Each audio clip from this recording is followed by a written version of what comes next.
2024 Sprint Series Season 2, Monza, is presented in partnership with Viper Gaming by Patriot, A-Stick Sim Sport, ESTV, and MotorVision.tv.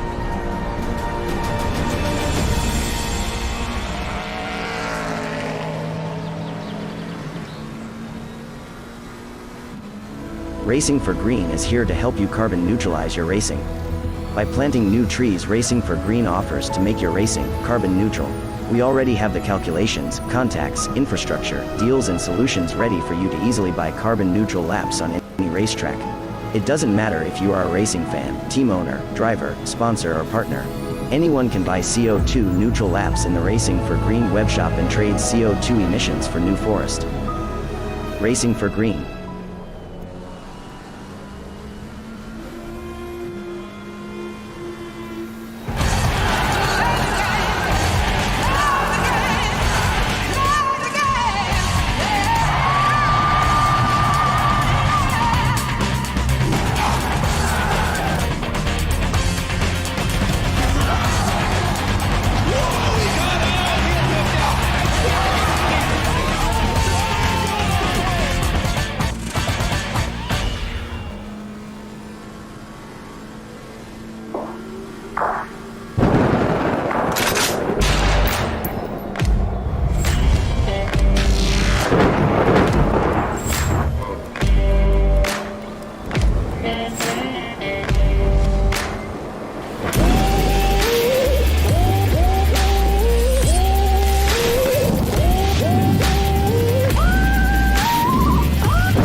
A 1v2 for the tournament. Pressure is on.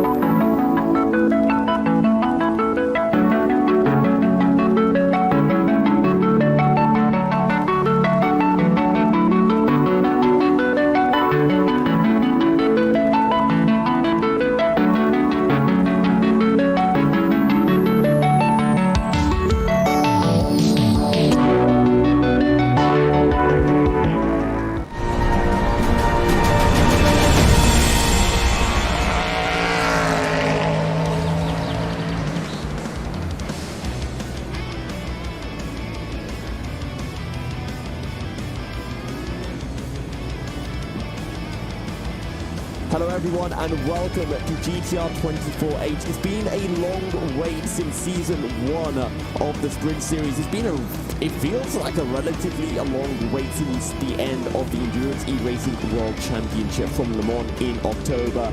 But we're finally here. Season 2 of the Sprint Series back on Assetto Corsa Competizione and heading onto the circuit where everything left off back feels like half a year ago, maybe a bit more than that, in Italy. Joining me, Kieran McGinley, and Kieran, I'm delighted to have you alongside me, and qualifying about to get underway as well. Absolutely. Welcome along everyone to the start of the second season of the Sprint Series, and we start it here, the wonderful Monza circuit here in Italy, the Temple of Speed. And my goodness, 11 corners takes you very quickly through the rest of this lap. Should be absolutely critical, you should say, of qualifying coming up, because you really do want to be first in towards the Rettifidio chicane by all the chaos that could ensue. And we've been taking a look at some of the times that we've been seeing in practice, and the top 3 or 4 drivers looking very even in terms of pace. So I'm super excited to see how close they will be over the course of qualifying. But you started talking about the circuit. I want to delve into this circuit a little bit more, because on the surface, Monza is a relatively simple track. There's nothing too difficult about it, but one corner, or one sequence of corners for me, really stands out, and that's the Ascari, because the brave drivers can carry speed through Ascari, and some of those who are less brave, like myself, and that's one of the reasons why I'm not driving, just struggle to carry the speed because that rear end gets super twitchy. Yeah, it really, really does. And if you've not got this car set up for the likes of Ascari there, you will start to struggle. In any case, though, you've got to have a car that has just enough downforce to get you through those corners without compromising your top speeds down these long, long straights. It really is trying to find the right compromise between just having just enough grip and not actually harming your top speed too much, because you'll leave yourself vulnerable down in towards the heavy braking zones.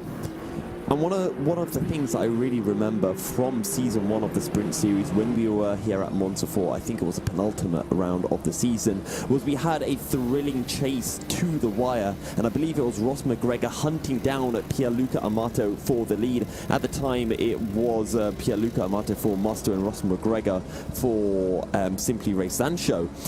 And Ross was closing in by about a second a lap, but you could always see just a little bit of understeer actually into Lesmo 1 and Lesmo 2. Lesmo 1 particularly, and it was something that I spoke to him after the race. He was racing in a BMW, and we've got a fair few BMWs today, so I wonder whether we're going to be seeing some of those understeer issues affecting some of our drivers tonight.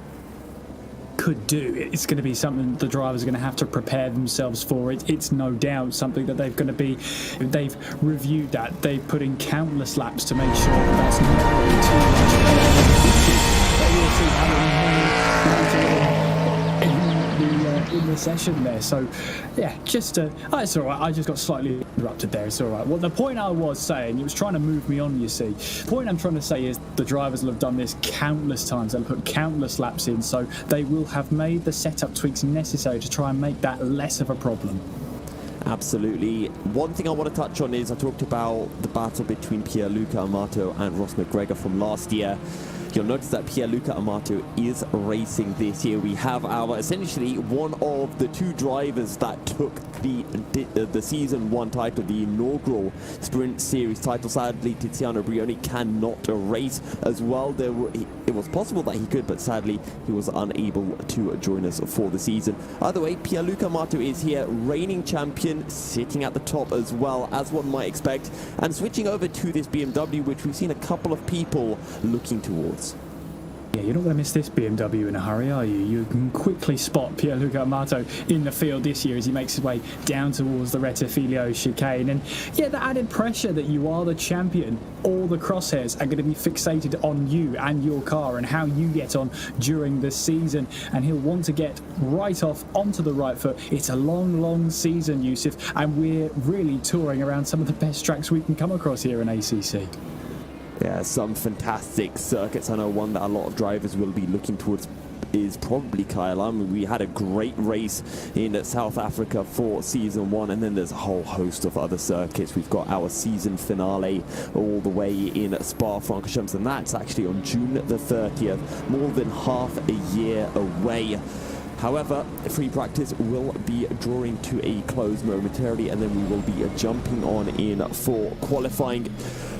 One other thing I do want to touch on is that opening lap we might be seeing in, about 40 minutes from now. We could be having absolute carnage because turn 1 is such a big braking force down into the corner. And when you've got cars going in 2 by 2, one driver outbraking themselves is all you need for absolute carnage to ensue.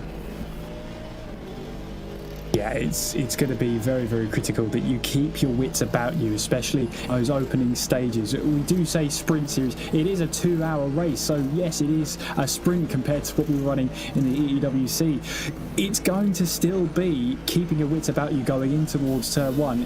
The race can't be won on the first minute of the sprint series, but it can certainly be lost if you're really, really not careful. One other thing I do want to touch on is maybe some of the other drivers that we might be able to see really contending for some of these wins. We've got Team Ballas and Renegade Sim Racing Work Group, and Team Ballas entering in essentially 2 cars, Renegade Sim Racing Work Group entering 3. So maybe we'll see a bit of teamwork between the drivers being able to challenge the likes of Pierluca Amato towards the front end of the field. Yeah, we might see the teamwork this early on, but it's going to be tricky to say, in all honesty, because every driver is really going to try and get Drivers' Championship for themselves, so they're not going to really want to be yielding at this point in the season. You don't want to go belly up at this point. You want to try and make your mark and say, yeah, I'm the driver that's going to be ready and I should have the backing to take on Pierluca Amato. I mean, Amato doesn't have that issue. He's just got to drive fast and he should be at the pointy end of the field. But yeah, as you say, with teams coming into this as well, not necessarily working with each other at all times, they will try and put all their collective heads together to try and get at least one of their drivers up towards the pointy end of the field. Another driver I want to bring up is Christian Sendel, partnered by Sandro van Sand for this race. We can see that it's relatively close between Amato and Sendel at the moment, and Sendel with a fair amount of sim racing experience, but a lot of that from the F1 at Codemaster Games, and now making the switch over to Assetto Corsa Competizione, but at the moment seeming to show that it's a rather seamless transition. Yeah, he makes it look easy, doesn't he? I can guarantee you it is not that easy. I mean, I've been in a sim where we're all in Denmark, and it is absolutely not easy to transition whatsoever. The cars are, they are very different in terms of setup. There's so many things you can change on it, but also one of the most prominent things is how little aero these cars have compared to their F1 counterparts. You really cannot take the Lesmos at that high speed anymore. You've got to really think about, because these corners become corners in these cars. You've actually got to think about them. You've got to pick out your braking spots, and as long as he doesn't get mixed up with his F1 braking points, I think he'll be just fine. He's currently second fastest in practice right now, just over a tenth over our reigning champion Pierluca Amato. That's in the practice session though, all to play for in qualifying, as that's Wojciech Dvorak getting a little bit twitchy going through Ascari. You were touching on that earlier, Yusuf, there. Yeah, very, very the limit there, I would say. And we have seen cars having moments through Ascari, and I'm sure that will not be the last time we see someone a little bit sideways. Just keeping an eye out on some of the different manufacturers that are on circuit. It was one of Ewan's and my own favourite pastimes over the course of last year. We've got one Mercedes eking its way, and that is for Barzaghi, who is in the number 8, which is the Team Ballas esports car. Absolutely, and we shall see how they all get on at the moment. In this practice session, it's Pierluca Amato at the top of the table. There he is, just coming out of the pit lane and out of the Rettifilo chicane to go for another lap there. Wojciech Dvorak, you can see there in the Ledge Racing car, in third place at the moment, and pretty close. The top 4 cars at the moment in terms of time, they're all within 0.4 of a second of each other, so should be interesting going in towards qualifying. Should be a great battle for pole position later on this evening. And we should be jumping into qualifying shortly. A couple of issues, as we should have jumped on in to qualifying not too long ago, but sadly there are a few delays. We shall be underway as soon as they are dealt with. We are seeing time so far mid-49s from most of the drivers. We don't really know though if they are running with essentially a qualifying sim or running with a full fuel load and running with those race trims, because once we do get into qualifying, we would be expecting the drivers probably to be getting into the 48s, maybe even the 47s. With race fuel there, when you've got the setup to make sure that everything works perfectly, yes, you should be expecting in towards maybe even touching into the 47s, but you're right there, it's a sense of practice. You don't really want to be putting all of your cards out there. You want to at least keep some of them close to your chest. Don't give away how much pace you truly have until the last moment in qualifying. That seems to be a good strategy moving forward for some of these drivers. So we're having a couple more drivers joining into the server. We'll get a bit closer towards the race.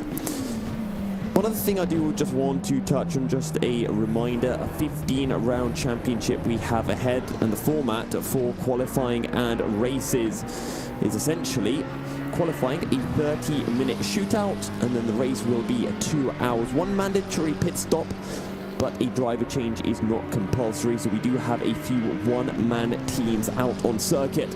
And I actually wonder, Kieran, whether that's going to be affecting any of them, whether we'll see any tiredness really kicking in, because sometimes 2 hours is a long time to be in a car non-stop, and maybe we'll just start to see a bit of lapse of focus towards the end of the race. laps, yes, but I think realistically 2 hours in one of these cars is quite a relatively shortish stint. You can go for longer. We've seen drivers take them for longer, but you're right, in the sense of a sprint series where the name implies it's going to be hard and fast, you are going to be trying to push these cars to their limit and try and get all of the performance you can out of these cars. So, what can you do in 2 hours? On the other side of it, though, is 1 hour really enough to really get yourself into that momentum and get yourself ready and into the groove before you're then taken out of the car and the new driver comes in, and then is an hour enough to get in fully into the groove there? It's a bit of a balance here, which should provide an interesting tale of what's to come for the rest of the season. Which will work, the one driver for 2 hours or the two drivers with 1 hour stints? We'll wait and see. Yeah. So with regards to that as well, and maybe we'll just see as we get towards essentially that second session. Sometimes you do see the new driver who essentially joins into the car being a little bit off the pace in the first couple of laps, trying to find their footing, because it's been effectively over an hour since they were last in the car, and that's if they got a bit of a track time during qualifying. So definitely having just one driver in the team can help, at least in the short term, once that second stint gets underway. Another thing maybe to bring up is whether we're going to be seeing any double stints on the tyres, because 1 hour is not enough to take all of the life out of the tyres, and maybe some teams will decide to risk it for a slightly shorter pit stop, but it could leave them very vulnerable towards the end of the race.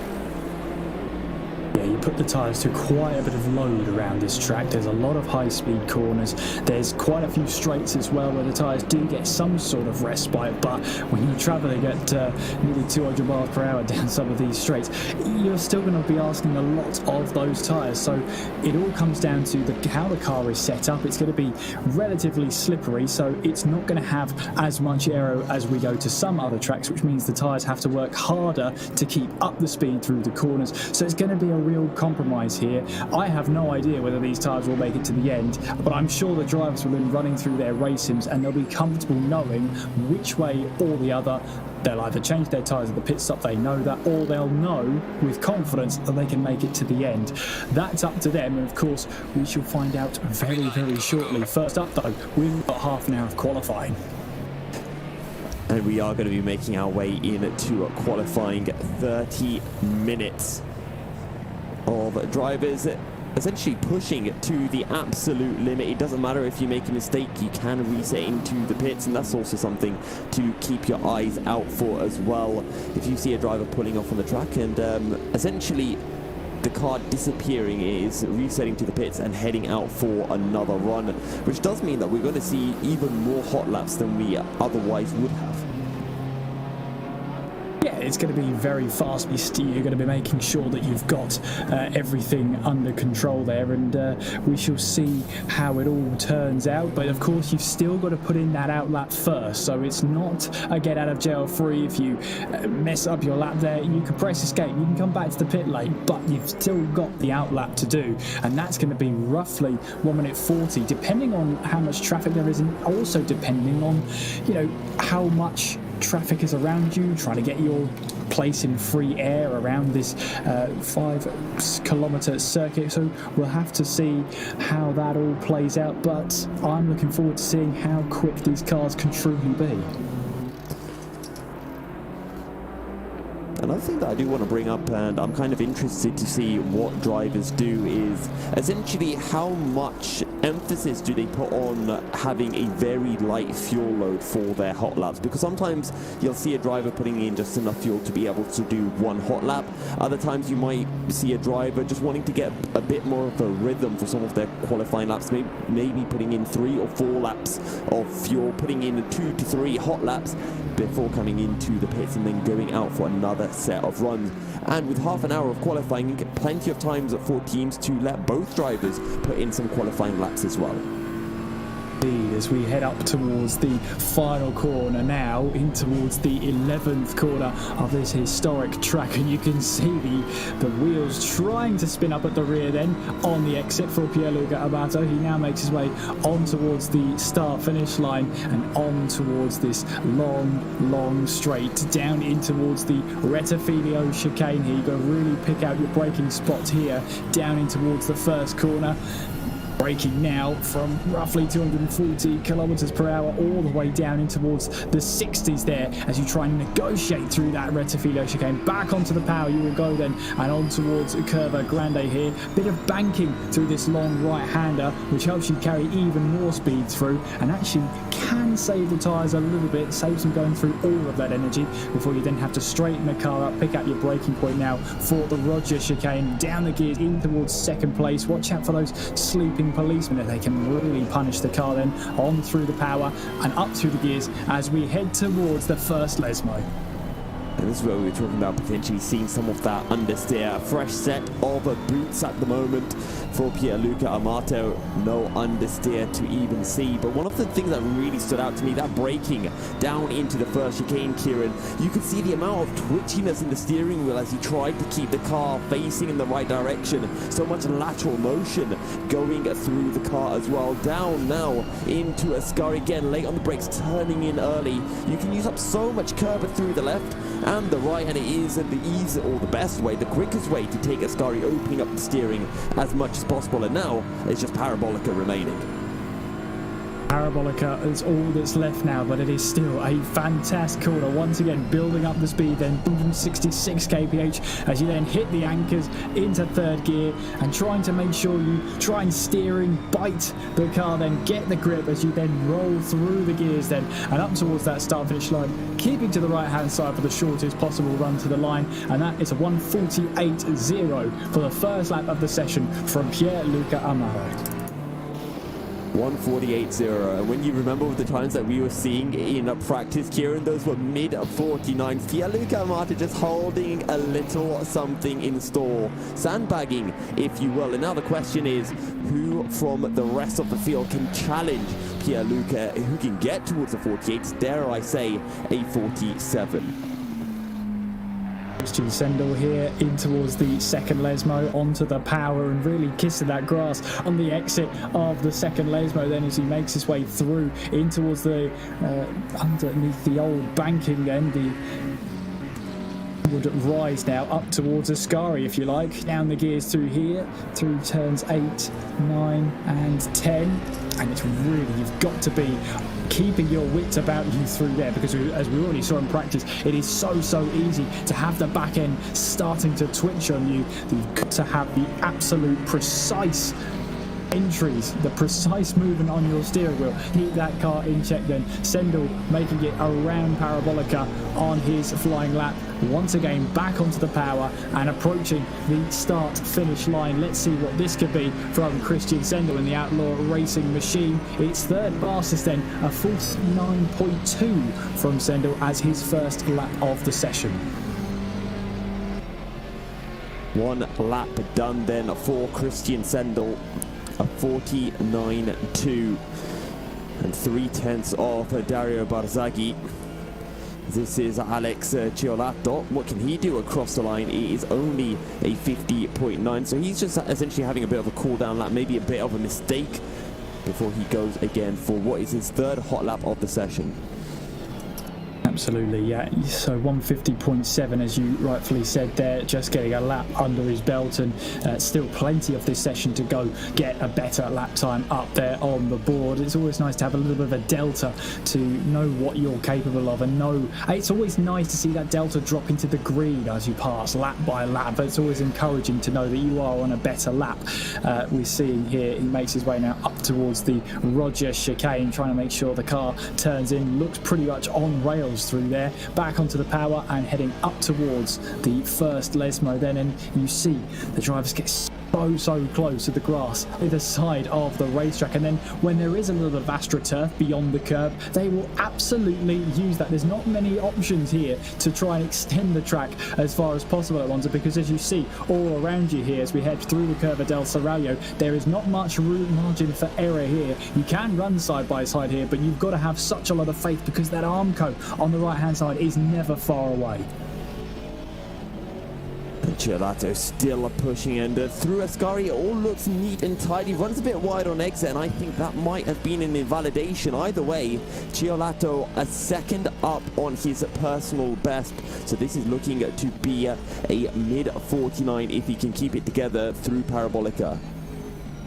Absolutely trying to now just find that point of grip, then get the power down. A little bit twitchy coming out of Parabolica, and he goes to the right hand side of the track. Meanwhile, Pierluca Amato is maybe using a little bit of slipstream as he makes his way down the start finish straight and puts in a 47.7 as our new fastest lap time of the session. That is a great lap time, and helped by no end through the little bit of slipstream he was getting there from Ciolato there.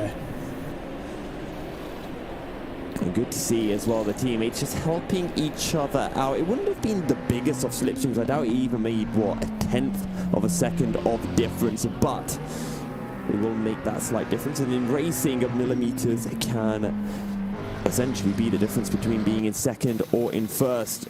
As Ciolato making his way into the Roger chicane. Luca Princi is on a pretty good lap right now in the number 27 car. He's actually nearly a second up on his personal best, which is that 49.7, which he did on the most recent lap. As there's someone in the gravel on the exit of Lesmo 1, not quite sure who that is. It's one of the McLarens. Not great way to start your qualifying session, but I mean, it can only go up from here, can't it? 21 minutes to go in this session, as we see Ciolato there making his way underneath the old banking, and it's actually quite a sad story, that the old banking, of course. It's been so underused and so not maintained that it's actually starting to come away. It's no longer, and it will never be fit for service, unfortunately, with all the concrete, the very famous 30-degree plus, even approaching 40-degree angle corner there of the banking where the old oval used to be. Sadly, it's gone into disrepair. There's grass and roots growing through the cracks of that fabled concrete.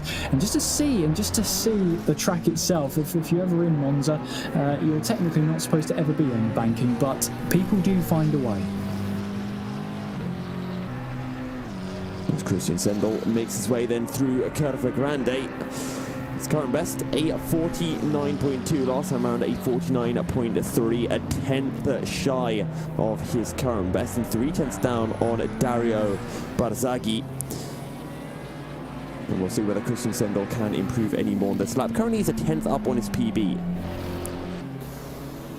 Bad at the moment, but now that you've pointed that out, Yusuf, I don't know if he's listening into the stream, but you might have just put him off there.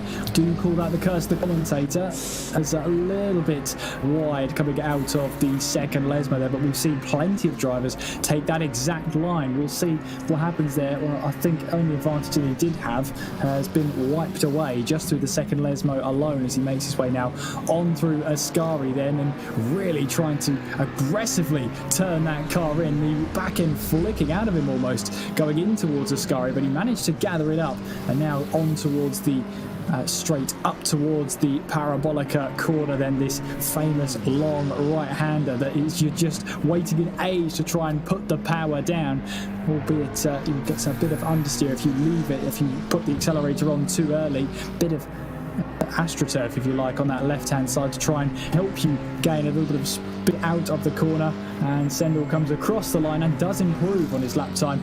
Not on position, remains fourth place, but a new fastest lap for himself, a 49.105. We can see the timing tower as well. Right now, Pierluca Amato absolutely flying. Fastest man on circuit by a second. After that, it's pretty close, actually. You're looking at half a second separating from second all the way down to fifth. Still waiting for Marcello Bonacorsi and Alessio Cataneo to complete their laps. And we'll see where they feed in relative to the 7 drivers who have currently finished the lap.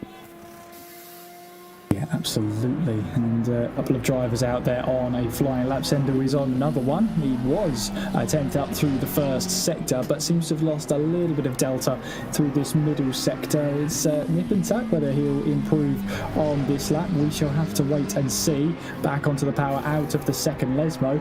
Also on flying laps, then looking to try and get an improvement is the 34 car, Wojciech Dvorak, somewhere out there on circuit. It's currently 2/10 up on his delta right now, so he's absolutely trying to get everything out of the car. It will be enough for a mid 49 there as Sendel once again sends it through Ascari, and that back end is holding on for dear life through there. There's a reason why he's got his own little hashtag, which he calls #Sendelit.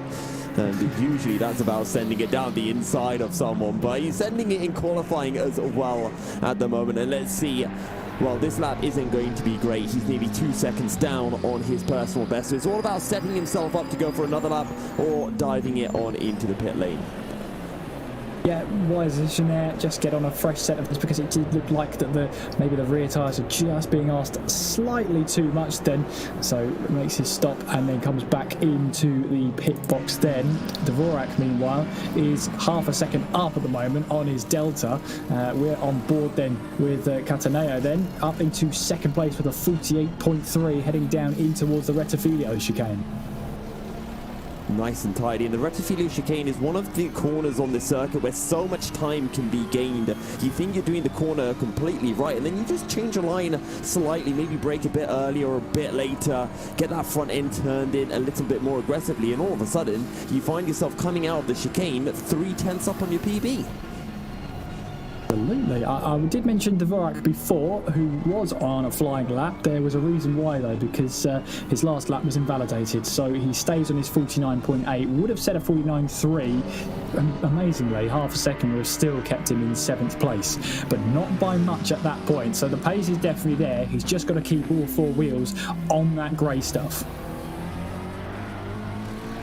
So we're just keeping an eye on Wojciech Dvorak as well. He's a 3/10 up on his personal best. Currently a 49.8. He actually improved on that set, a 49.4, but I believe he invalidated it. And he's currently sitting at 5/10 down from Simone Vacirca.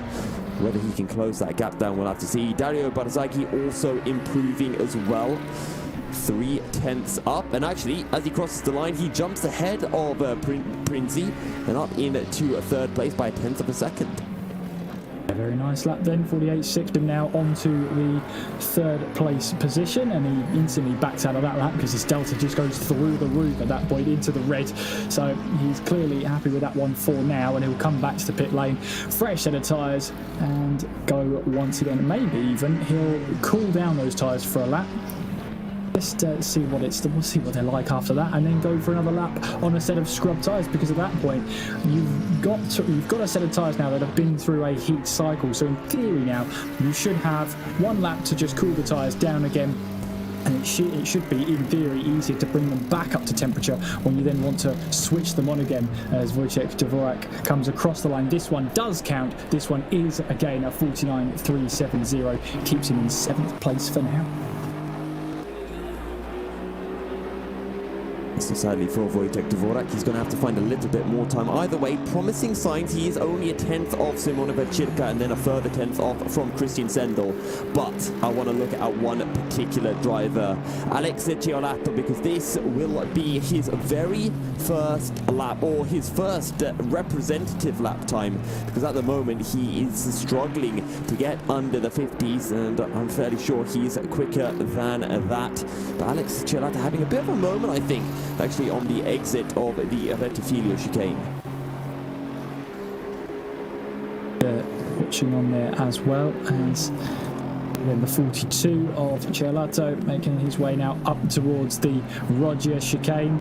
And of course those sleeping policemen, well, they don't sleep unless you hit them, of course, and then they truly awaken, and that's when you feel their wrath. But he's now making his way in towards the first Lesbo, trying to keep that car under wraps then. But of course we're seeing that a lot with these drivers, that they will use those curbs and they will use that AstroTurf on the left hand side of the curb. Although I think then for Ciolato that was slightly overboard, and he's caught the gravel and gone wide with it, because of course once you collect the gravel, that's it, it's got you then, it's trapping you. Now Pierluca Amato is pushing Alex Gelato. Is back in the pits. He's going to have to think about how he can improve on his lap. But Pierluca Amato, sadly for him, he's not quite improving, a 10th down on his PB, which is currently sitting at a 47.7. Little puff of gravel as he runs a tad wide on the exit of Lesmo 2 and makes his way down the hill towards the Sky. Now 2/10 down on his personal best. Still being consistent though is Pierluca Amato.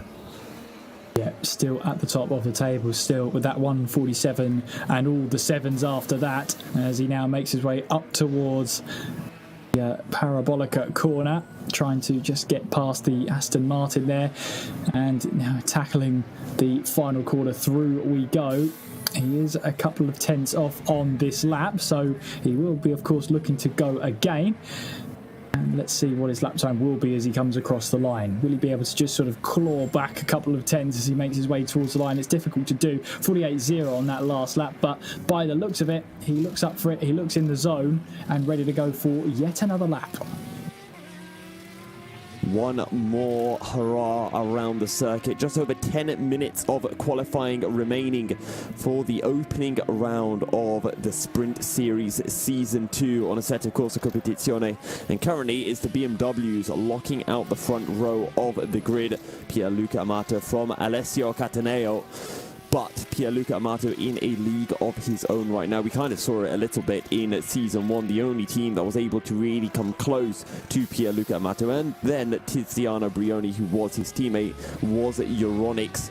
And it was only really the two drivers from Euronics, and those two teams just in a class of their own. And it's starting to look that maybe Season 2 will be a repeat of that dominance. Well, it's very, very early days, Yusuf. Very early days. I mean, that's quite a bold claim you're putting out there for the first qualifying session. We're not even through the first qualifying session of the season, Yusuf, and you've already put that bold claim out there. But, I mean, 47.7 compared to Alessio Cataneo's 48.3. Well, that's a huge gap at the moment. Still 10 minutes on the clock at least for anybody to see what they can come up with. But flying through Ascari there is Pierluca Amato, who's currently got 2/10 on his own delta. This is a phenomenal lap from Pierluca Amato, and it might be enough to take him into the 47.5s, dare I say 47.4s. Through Parabolica on the power as early as he can. Has a little bit more track space that he could use up, and now is just the shortest line to the timing line. And Pierluca Amato 47.492. Wow. Wow, indeed. That's a heck of a lap time. That's going to take some beating as well. I just don't know if anybody can get that close again. Alessio Cataneo did get within a second of the provisional pole position time. It's now back up to almost a second once again. So Cataneo there. That's one of those Schumacher laps that we used to call them all the way growing up there. That, you know, it would be an achievable lap time, and then Schumacher would turn it into a very unachievable one. A blink of an eye, and that for Pierluca Amato at 47.4 looks like it's going to be the one to clinch pole position once and for all. Less than 10 minutes ago, Alessio Cataneo was up on his delta up until the bridge there and up towards Ascari. Maybe he can try and buy a little bit more time here. Through we go. Just keeping one eye on that delta and the other eye on Cataneo, attacking, going through Ascari, attacking those curbs as well. Onto the power and up through the gears as we make our way up towards Parabolica once again for Cataneo, then flying the anchors through that final corner. Then patience needed before you apply that power, otherwise you will understeer off the circuit. And the shortest possible run to the line. Is this going to be an improvement then for Cataneo as he crosses the line? It is a very slight improvement, 48.297. It is his personal best. It obviously doesn't change his position, but it secures second place at least a little bit more by a few hundredths. And a good lap from Cataneo, as you mentioned, securing that spot. What can Simone Vacirca do? He was 1 to 2 tenths up going into the Parabolica, and he's going to be able to find a 10th, a 49.2, still a 10th shy of Christian Sendel, but he puts a bit more time between himself and Wojtek Dvorak in P7. Let's see how that all plays out then, because he's now got the rest of the lap to go now. He's through the Rettifiglio chicane and seeing now what he can do through here, Vacirca. We've got Ciolato here, who's nearly a second up on his Delta, which will take him right into the battle once again. I'm just watching him now. He's on the exit of Ascari, and up towards Parabolica he will go, nearly a second up on his Delta, which again would take him well and truly into that battle all the way through the final corner. We will go riding on board with him there. You see the understeer there, the car full lock to the right, but the car still wanted to go straight on. Back onto the power now in the Aston Martin as he heads up his way towards the line, and through Parabolica there he did lose a lot of that Delta. Still his personal best of 50.295 there, but I think he lost a lot of time through Parabolica, and that moment of understeer may have just been a contributing factor. Sadly for Ciolato, still unable to break into the 49s. Alessio Cataneo is improving once again. He's got a few more tenths in his lap. So does Simone Vacirca. I'm going to keep an eye on Vacirca, because if he can make this lap count, it will jump him ahead of Christian Sendel and up into a 5th position. So Vacirca is going to be watched on by Yusuf then, seeing if he can try and get his way up into the top 5. Ciolato then once again is going to try and put in another lap. Sendel also out there on a flying lap, but whatever Delta he had is now just about lost, unfortunately. So seeing what he can do later on in the lap perhaps. Meanwhile, heading into turn 1 is Vacirca, able to find a 48.752 with that lap, at 200ths quicker than Luca Princi, and up into P4. So good stuff from Vacirca, but now Christian Sendel himself is improving, currently sitting in P6 as he makes his way into Ascari. You can see how much curve he takes. This is a full send on the lap, full commitment through Ascari, and on the exit of Ascari, taking up as much of the curve as he dares without invalidating his lap time. I think he did drop a 10th, and I don't know if this is going to be enough to close the gap towards Princi. We shall wait and see. He's only got Parabolica to go though, but he's at a much better Parabolica this time around as he makes his way up towards the line. Shortest possible run up towards the line. It would have been a great lap, 49.7, which would have put him straight into contention to try and get off of that 8th place spot. Unfortunately, it wasn't a valid lap, so he'll have to go again. One more time round. 5.5 minutes remaining in the session. Still time for drivers to peel into the pits, put on a set of a set of fresh rubber before heading back on out. Maybe just adding a little bit more fuel to the car as well. Luca Princi is on an out lap. Most of the other drivers are currently on a hot lap. Marcello Bonacorsi is in the pits. He'll be coming back out of the pits to start his final set of runs as well shortly. Yeah, we're coming in towards that crunch time in qualifying now. Less than 5 minutes to run in the session, and you're just trying to pick up where could you pick up more time, as in the in-game sim it is starting to get just a little bit darker, so it will have an effect on how the track behaves. That track temperature is starting to drop down, Yusuf. And it was at 25, I think it was at 26, now down to 24 degrees Celsius. An 8 times multiplier, or an 8 times time multiplier in effect for qualifying. Qualifying starts at 5 p.m. in game time, and it is already 8:30 with darkness falling on us here in the Tuscan Hills, which is where Monza is located. Alex Ciolato making his way into Parabolica. He's a 10th down on his PB, but he's gaining time, running a little bit wide on corner exit. I don't know if he's actually gained time there, or if he has dropped a little bit more. A 49.715, his personal best.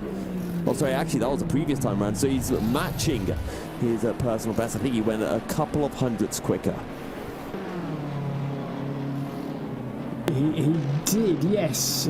Remember the last time around, that 49 you saw there, that was an invalid lap, so that would mean he had to run again. But yeah, looking at well, I am anyway, at Pierluca Amato. Just his timing screens right now hasn't set a better lap just yet, but he's mightily close, within a tenth of his own best lap time throughout the entire session. 47.492 is the time to beat. The next closest time is Vacherka, a 48.6. 1.2 seconds separates the front two on that front row of the grid. It's a mammoth amount of time. Is absolutely incredible. One of the weird things that I'm seeing right now is they're saying to me that Alessio Cataneo has gone quicker than Vacherka, but he's behind on what I am seeing. But on the timing in the top left of all of your corners, you can see how close it is. A 2/10 from Vacherka in second, down to Christian Sendel in P5. There's a Dario Barzaghi out of Parabolica across the line. What will this be? A 48.770, a tenth shy of his current best.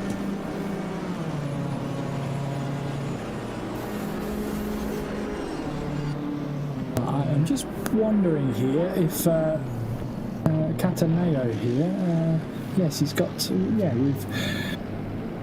that's right. No, I'm just going to keep talking. I'm going to keep waffling, and hopefully I'll resolve the problem for myself. Pierluca Amato, though, still with that 47.492 at the top of the table. Simone Vacherka in second place with a 48.6 as far as I can see. We've got it's just over 2 minutes, or just under 2 minutes to go. So we're getting to that point now where if you start to cross the line, that's going to be your last chance, as Pierluca Amato completely bails out on the Roger chicane. He balls over to the right-hand side of the track, comes back to the pit lane, and for Pierluca, that's not going to be enough time to leave the pit lane and go for a full outlap. So his qualifying session is over.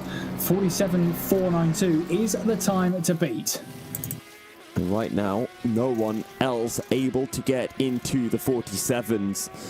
Alessio Cataneo got extremely close with a 48.0, but just a little bit shy of that final bit more that he needed to get into the 47s.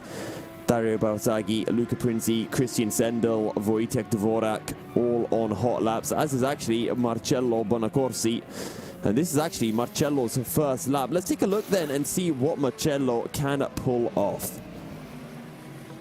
It's always interesting to see someone on their flying lap, with their first lap of the session being the final lap that they can actually set. So let's see what Marcello is made of then. Bonacorsi out there on a flying lap right now, as there is Barzaghi pulling off to the right hand side after setting his lap. His qualifying session is now completed. Just a handful of drivers left out on the circuit. Vacherka is one of them, who's making his way through Parabolica and onwards now to start his flying lap with seconds remaining on the clock. And going in towards qualifying, you do want to be one of the last, because it gives you the best opportunity to get ahead, and it sets the target early on. So Vacherka then, as far as I can see, should be one of the last to cross the line next time around when the checkered flag is displayed. And speaking of the checkered flag, there it is.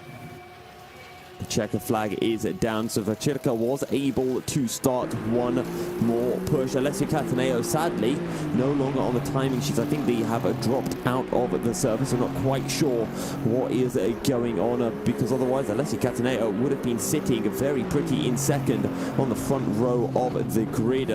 As Marcello Bonacorsi has joined in one of the other BMWs and would have made the third, as Simone Vacherka just carries too much speed into the Roger chicane and ends up going a little wide and drops a whole bunch of time. And I think he's going to have to pull out of his lap as well, which means that is pretty much qualifying done and dusted. Yeah, and Marcello Bonacorsi there, well, he only had one lap, and he only took one lap to get onto the front row of the grid. A 48.3 is good enough to take his place on the front row of the grid. And Yusuf, well, pole position decided a long time ago in that BMW, Pierluca Amato, but great lap from Marcello Bonacorsi there to put himself on the front row. Yeah, absolutely fantastic from Bonacorsi. And he'll be lining up alongside Pierluca Amato on the front row of the grid for the opening round of the sprint series. And as you can all see on your screen, the drivers lining up on the grid as we will be getting underway in just over a minute's time. And Pierluca Amato, he's got a clear line of sight towards the turn one, or at least he will, Kieran, once he gets through Parabolica. Yeah, it's gonna be interesting down in towards turn one, that is for sure. But you've got to have your wits about you. You cannot just go for a move straight up the inside and think everybody's gonna predict it or everybody's gonna see it coming.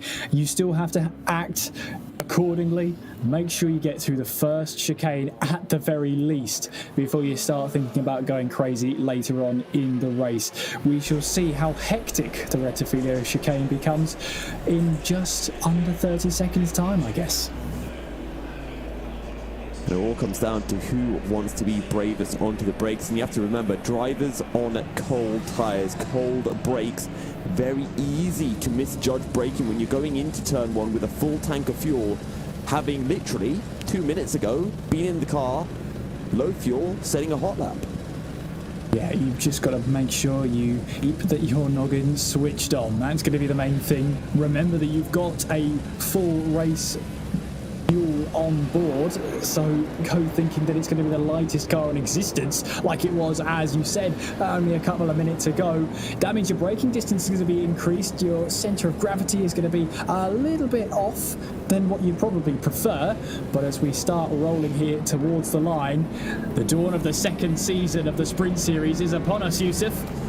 It is indeed, and it is Pierluca Amato, your reigning champion, who lines up on the front row of the grid on the inside towards the Rettifilo chicane. What can Alessio Cataneo do about it? Pierluca Amato getting ready to go. Cataneo a little bit further behind. The gap between the pair of them is absolutely enormous. You can see Barzaghi next as we see from the helicopter shot, and Pierluca Amato has gone straight to the inside. Goes Cataneo as the green Mercedes of Barzaghi might look to the outside down into the Rettifilo chicane. How late on the brakes does he dare go? Not quite late enough, or maybe it is. Now on the outside, side by side, and Barzaghi is going to be forced to back out of it as Princey slots in behind in P4. Yeah, I mean, that was a good start from Amato. Then he was able to, it just looks like he was so far ahead of Cataneo that he must have been right on the bubble of jumping that start, but so far he hasn't. He's able to carry on his merry way, and he'll be looking to try and extend that lead at the front. All of the drivers then making their way through the Rettifilo chicane. Got a little bit dicey here and there, but on the whole, a very, very clean start from all involved. And you can see Luca Princey getting right onto the back of Circa as they make their way through Lesmo 1 and Lesmo 2. But on the main picture is Pierluca Amato and Marcello Bonacorsi starting to pull away as we see the drivers already starting to get into that gravel on the exit of Lesmo 2, pushing the limits of the car. Opening a lap of the race, riding on board with Princey. Maybe could have a little think down the inside into the chicane, but decides against it. Probably the smart thing to do. It's a long race ahead of all of the drivers, and it wouldn't make sense to go for a dive this early on. Yeah, just make sure you get through the first lap, make sure you warm the tyres up, warm the brakes up as well, and make sure that you're comfortable with that race fuel load. Just making sure you remember how heavy the car is going through to some of these corners. Lumbering would be a very not nice word to use, but in a sense of how much extra weight these cars are carrying now, it's going to be changing that centre of gravity, that shift of weight, that shift of momentum through the corners as well. It is going to be a stark difference to what it was in qualifying. This is Princey going for the move. He's closing in with the slipstream. He's having a little look to the inside. Green Mercedes in front of him as we see the back shot from Pierluca Amato as the gap starting to extend between himself and Bonacorsi. Bonacorsi jumping in to start and replacing Alessio Cataneo, who I believe it was Cataneo who put in, no, I'm mistaking myself there, but it is Bonacorsi who is staying within touching distance of Amato so far.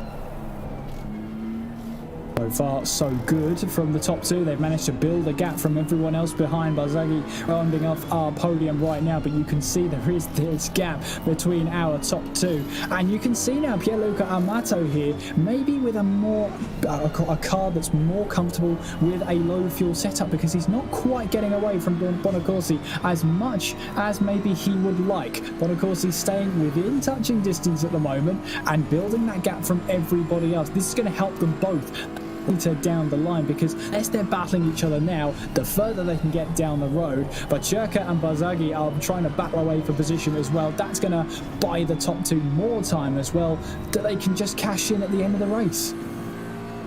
Something else that would probably be good to remember is that Marcello Bonacorsi might have a lot less fuel in the car. For all we know, Pierluca Amato might be looking at a 70-minute stint and then having a shorter stint at the end. Maybe Bonacorsi is only looking at a 45-minute opening stint and then going very long in the second stint. But you can see from Simone Vacirca, Luca Princi right on his rear end as they make their way out of a Parabolica, and it is a much better exit for Princi as a pair of them side by side. Aston Martin against Aston Martin, and the two, I believe it is the two Renegade Sim Racing work group teammates, won't put up too much of a fight against each other, but Vacirca might hold it as Princi has a think about going down the inside, but in the end decides just to slot back in behind his teammate.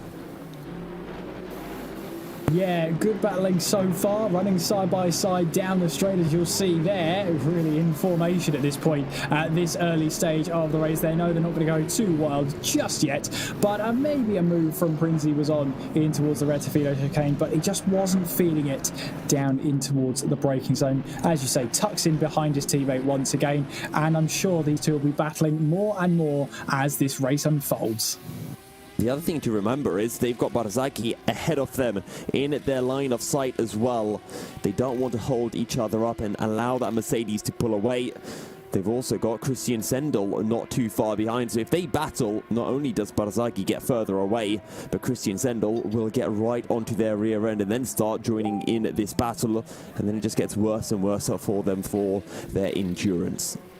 Yeah, it sort of compounds at that point, doesn't it? You have these troubles and they start snowballing, and eventually it just, almost comes undone towards the end of the race then. But that was Vacirca getting a little bit tail happy coming out of Ascari then. It might open up an opportunity for Luca Princi, because he knows now if he gets Parabolica right, here we go then through in towards the 11th turn, back onto the power we will go. If he gets this right, he's got another move to set up down the start-finish straight. Princi in that slipstream then of Simone Vacirca. Where will he go this time around? Will he go to the right-hand side? He's in that slipstream for now, maybe thinking a move in towards the Rettifilo chicane, down in towards the first corner. He moves to the right-hand side, leaves his braking late. Can he make the corner? Yes, he does. So a good move then from Princi up into fourth place ahead of Simone Vacirca then. I did second guess whether he left his braking too late. He just about made the corner. Good move from Princi.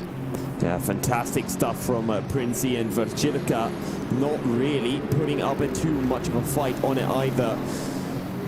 You can see on the instant replay as well, just down the inside, Vacirca nice and early on the brakes and not putting up too much of a fight. Too much of a fight, but it means that Princi moves up a position, and now he can try and start to focus his attack on Dario Barzagli up ahead in that lime green Mercedes. Through they go in towards the second Lesmo, back onto the power. Our two leaders are still trying to run away with this race, still within touching distance of each other at the moment. They're heading their way in towards Ascari now, but good battle developing here for 4th, 5th and 6th. Sendel here in 6th place. Didn't have the greatest qualifying, and the race start didn't go his way either. He finds himself in 6th place, but there's still plenty of this race to unravel right now. And put it this way, Yusuf, Luca Princi on this lap right now, he's 8/10 quicker than on the previous lap. He's been unleashed here, and he's really trying to charge down Barzagli. And when they come across the line, we'll get a chance to see exactly what it is, and we get to compare their lap times. And sure, Luca Princi did have to overtake his team, or pardon me, Barzagli had to No, it was Princey who overtook his teammate of Chilka, but Princey across the line a 49.6, Barzaghi a 49.4, but Princey definitely lost at least a couple of tenths into turn 1, and the gap between them is looking like it is about 3 seconds. Still a long way to go in the race, barely 10 minutes even completed so far, and Princey can get his head down and try to close his gap down to P3. Yeah, he definitely can, and we'll have to wait and see, for example, what the pit stops will do. How early do you pit? And you know, at that point you'll have some teams here that will be running 2 driver teams. Some of them, like Pierluca Amato, is a solo runner, so that's going to play into effect coming down in towards the closing stages. We'll see how a difference in driver can help the team, or maybe in some cases it can hinder. You know, we were talking about, Yusuf, in the practice, that sometimes if you're in that rhythm, you really want to stay in that rhythm, and 2 hours seems to be a good solid time for a stint. It's a good solid time in an endurance, for example, to keep just pumping in those lap times. If you sub out a driver an hour afterwards, well, it takes a couple of laps for the new driver in the car to get used to the car as it is right now. Oh, that's a bit tail happy from Luca Prizzi there, just about gathered that one up. A hair racing moment from him, but he's able to keep control of his beast of an Aston Martin. What I was saying was, well, I've interrupted myself, Yusuf. I've sort of lost the train of thought. I'll hand back to you and hope you can pick up where I left off. Well, one of the things I did want to touch on, which you were talking about, was when we get to the pit stops and kind of comparing essentially the 1 driver teams to the 2 driver teams, because I think it does come down to short term versus long term. In the short term, if you've got a 1 driver team, they're going to be performing a little bit better after the pit stop, but eventually those drivers will start to get a little bit knackered. Especially if, like Christian Sendel, you've been in the car for the 30 minutes of qualifying, then an hour of the race. But thankfully for Christian Sendel, he's got a teammate he can hand to, so that gives him a bit of a chance to take a breather. I mean, Sandro Van Sand will be jumping into the car, but in those opening few laps, that's where he will be struggling, trying to get to grips with, well, the grip levels on circuit, with the car, with the fuel level, the tyre conditions, and there's so much more to it as well. You see, now that you've brought back into the case of, oh yeah, the driver taking over, then I realised that was my train of thought and I'd missed it. Wrong platform, I guess. Our leader is still Pierluca Amato at the moment, steadily building the gap between himself and Marcello Bonacorsi here. Healthy gap between the 2 of them at the moment, and then it is Dario Barzaghi in 3rd place in that lime green unmistakable Mercedes that will be lurking in the distance. Luca Prinzi in 4th place at the moment, Simone Vacherka in 5th, Christian Sendel in 6th place, Wojciech Dvorak in 7th, and Alex Ciolato rounds off our top 8 drivers. Healthy gaps really between them all at this moment, but the battles where we really need to be focusing on, 5th, 6th at the moment, seems to be the closest battle on this grid. As well as that, actually, I'm taking a second look at it, it looks like the gap for 7th place looks even better at the moment. So keep an eye wherever you look right up and down the field, Yusuf. There seems to be something to watch, which is always a bonus. Yeah, absolutely fantastic. Pierluca Amato not really being able to fully gap Bonacorsi. He's got himself a rather nice lead, 2 and a bit seconds between himself and the number 475 car.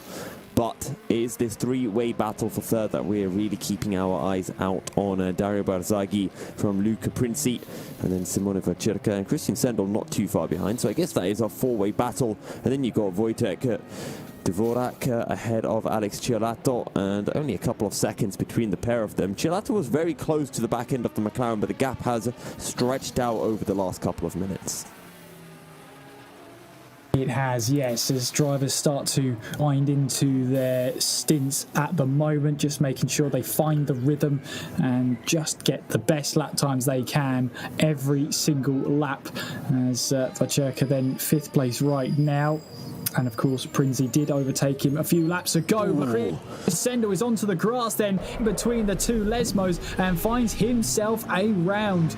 Just got onto the grass there, and the car just absolutely did not like it whatsoever. And he did have a kiss of the wall just for good measure as well. Just a lapse of concentration for Sendel there. And it's so easy to happen. We talked about the understeer we might be seeing through Lesmo 1, and that's essentially what happened to Sendel. Got a bit of understeer, went wide onto the gravel, tried to keep the foot in, and then the rear end just spins up, and we just catch the end of that replay, and you can see how long that car was tank slapping for. Yeah, it took out a lot of polystyrene on the way to its eventual destination of racing just the wrong way going in towards the second Lesmo. But yeah, it's a frustrating one for Sendel there. He knows now that, you know, he had the slight kiss of the wall as well, so there might be a little bit of damage to that car to manage now. But at the moment, he's still pressing on now. He knows he needs to make up for lost ground. There will be a fair bit of work to do. Christian Sendel, 4 seconds or so behind Alex Ciolato. And we know that he is a little bit quicker than Ciolato, qualified ahead of him, qualified ahead of Wojtek Dvorak as well. So we might be having a bit of a battle on our hands. 15 minutes nearly down of this race, 1/8 of the way through, and it is Pierluca Amato who still leads by about 2 seconds from Marcello Bonacorsi. Absolutely, and I'm sure pick this action up. We're going to go for a quick commercial break. When we come back, more action on the opening round of the second season of the GTR 24H Sprint Series.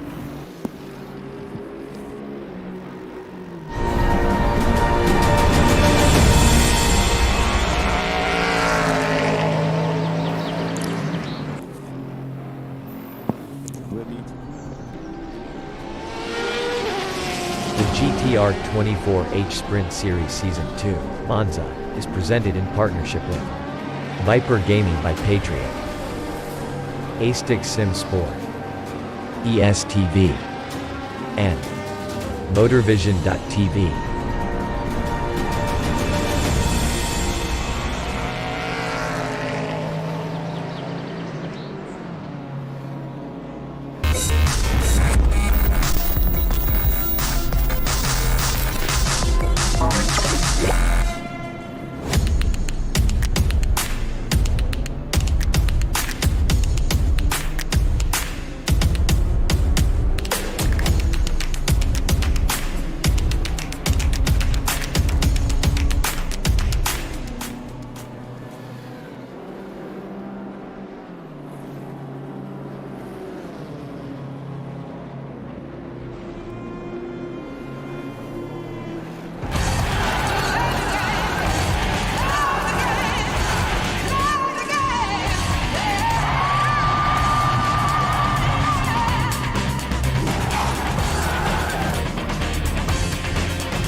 Racing for Green is here to help you carbon neutralize your racing.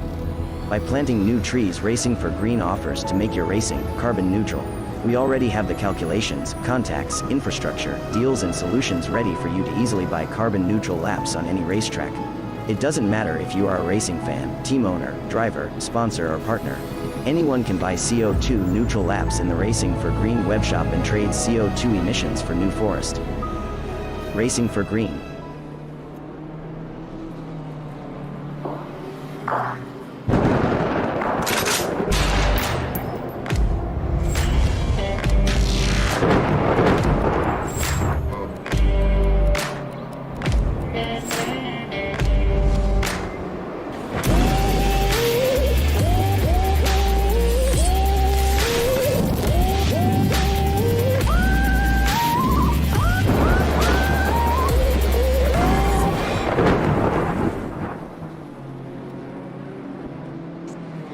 A 1v2 for the tournament. Pressure is on.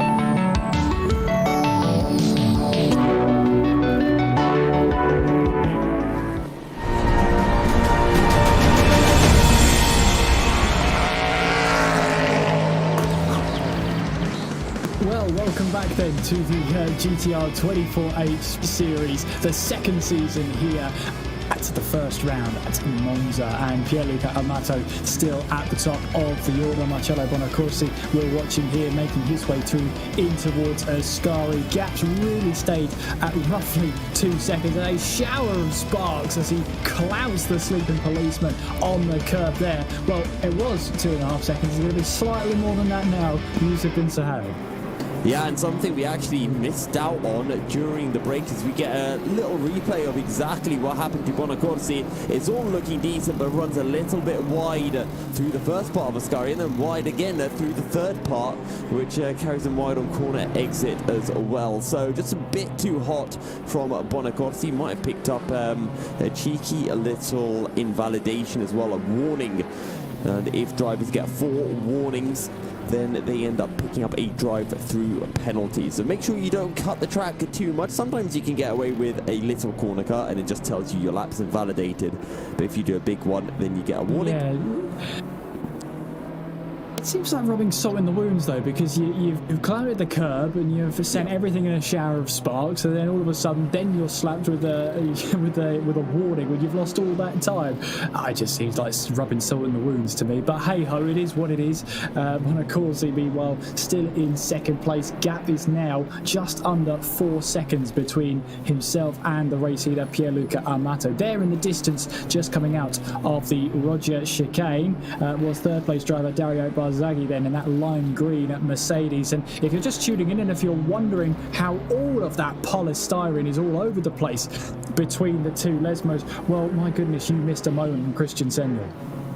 Yeah, and Christian Sendel essentially ran a little bit too wide on the exit of Lesmo 1, tried to keep his foot planted and ended up spinning around, dropping to the back of the field.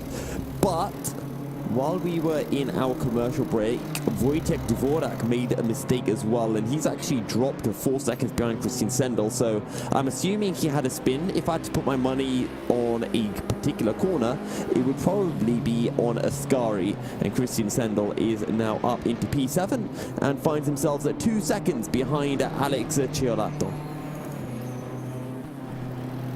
Not bad going, considering he had that spin. He's clearly on the road to recovery at the moment, so we'll absolutely keep one eye on that one. Alex Ciolato, meanwhile, is, the gap between himself and Sendel just under a second at the moment, so it looks like it's going to be a really close battle out on track. There we are, joining onto it, in towards Parabolica. Ciolato runs deep into Parabolica. In theory, it will give him the better exit, but it will not give him a good run through the corner whatsoever. Christian Sendel might be able to put his hashtag to good name here down the start-finish straight. Ciolato, I think, just about has the track position down in towards the Rettifilo chicane, but never rule anything out in these types of races with a very, very heavy braking zone. Ciolato holding on to that position there, but Christian Sendel is now all over the back of him.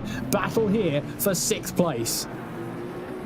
You can barely see the McLaren because it is tucked right behind the Aston Martin. Through Curva Grande they go, and we can see the rear view from Alex Ciolato's Aston.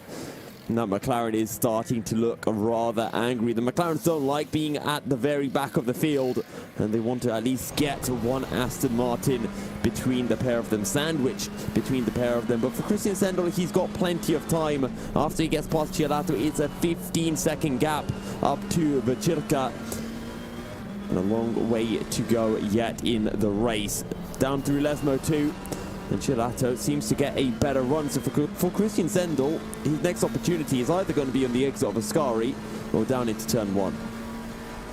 Yeah, it's going to be very, very close, really, because Ascari is not really going to be your overtaking opportunity here, and even so, he would have been slightly too far back to even attempt anything through there. Ciolato making his way now through Ascari, back onto the straight now, up towards Parabolica, and yeah, he looked like he was a bit more confident than the McLaren of Christian Sendel going through Ascari there, and has pulled off just a little bit of a gap, nearly a second between the two of them as they head their way now into towards Parabolica, and all a waiting game. Then back onto the power. Two different lines being taken by the two different drivers. You see there Cielato taking a much wider line, especially midway through the corner, but you see the McLaren taking a different line and using the exit AstroTurf, if you like, all the way on the left-hand side in the later part of the corner. Both seem to work, but it looks like Christian Sendel's line, with a little bit of slipstream as well, has really helped him out. That McLaren is absolutely insane on the brakes. The closing distance that he gains over Cielato is ridiculous. Every time he jumps on the brakes, I think he's going to just ram right into the back of the Aston Martin, and it almost happened into Ascari. That's how Christian Sendel lost so much time, incredibly late on the brakes, ends up running a little bit wide, and that's how he dropped, I think, practically half a second in one chicane. Yeah, he's looking pretty good at the moment, but he's got to try and find a way past this renegade number 42 of Alex Cielato.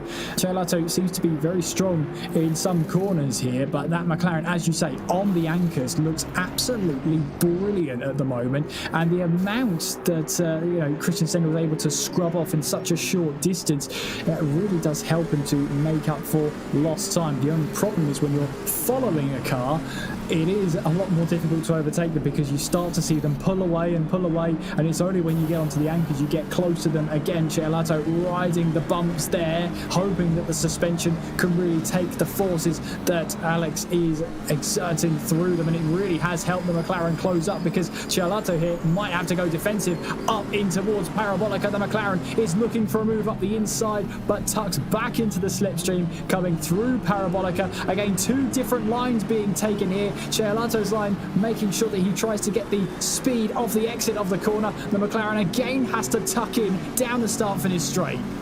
And now it comes down to the raw grunt. Who's got more horsepower? Well, for Christian Sendel, he's got a slipstream as well as horsepower, but it is not going to be enough to close the gap. He has a little think about the inside, ends up jumping onto the brakes earlier than what we saw in the previous lap, and Cielato actually running wide, and this means Christian Sendel will get a much better run off the exit of the opening chicane and tucks right into Curva Grande. The pair of them go. Christian Sendel could maybe make the move into the Roger chicane. Roger chicane would be a very interesting place to try and set up the corner, but that Aston Martin looks so good in a straight line, and it's able to stay ahead even with the little couple of mistakes from Alex Cielato there.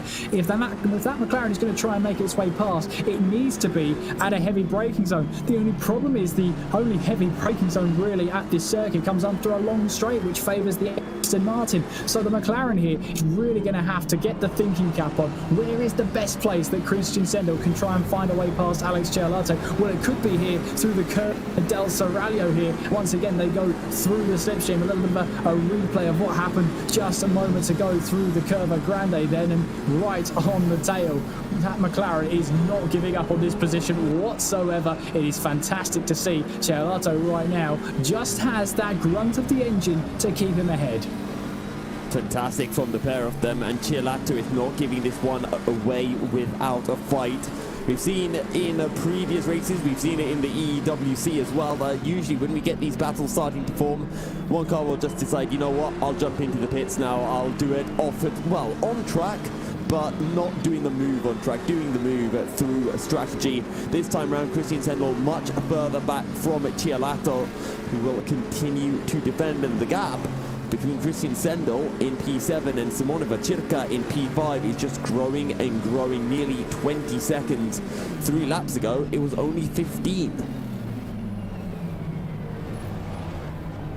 It's looking pretty good as Wojciech Dvorak tries to close it lap by lap, and he's going to be helped because if these two start battling, of course, that's going to favour him and bring him into this battle to run. You were talking about how the EWC, we were seeing drivers, they would get to these battles and then they decide, right, now's the time to pit because I'm losing too much time. Here, well, they've only got to make that one mandatory stop, so there's no point trying to pit in too early because you might not have the tyres to make it to the end, and you might might not even have the fuel tank really to get you there. You may have the fuel tank, but the car will be too heavy and you lose too much time. So really, that side of the strategy kind of starts to go out of the window until you really get to that halfway stage in the race. Then you can start thinking with 70 or 65 minutes to go, maybe if I stop now, I might suffer with tyres at the end, but at least I'll have track position. One of the things I do remember from the previous season, the inaugural season of the Sprint Series, was actually Burst Esport. And they had a specific love of the Lexus. They always used to run with it. And they'd make that Lexus go about 1 hour 15, 1 hour 20 minutes into a stint before pitting, and then have a very short pit stop and be able to jump so many drivers in the process. But then again, most of the time they couldn't really do that because they were running towards the front of the field. Yeah, but it's always nice when that strategy really does come off. There's when it comes to longer races and making sure you're on the right strategy, it is a huge challenge. But for these drivers and these teams, knowing that they've only got that one stop to make, it's just up to them when they make it. That's going to be a huge bonus and one less stressful thing to think about. Although track position at Monza, we've already seen, is going to be mighty important. Again, the McLaren gets a really good run going through the Rettifilo chicane, but the grunt and the power of the Aston Martin will once again keep him ahead. This must be so frustrating for Christian Sendel here. Whatever he's doing, no matter how hard he tries, he just cannot find a way past Cialato. And Cialato actually outbraked himself going into that opening chicane. We saw him much wider out of a turn 1, which compromised him into turn 2, and Christian Sendel, I can't even imagine what's going through his head because he's been stuck behind this Aston Martin for so long. He's clearly quick. He was gaining about half a second a lap on the Aston, but he just can't find a way through. And as you mentioned, the grunt of that Aston Martin is just too much for the McLaren to handle. Where do you find a move? Maybe you look for something on the exit of Ascari, hope that you can kind of bait Cialato into a mistake. Maybe the same through Parabolica. We've seen Christian Sendel getting a better exit out of the final corner repeatedly.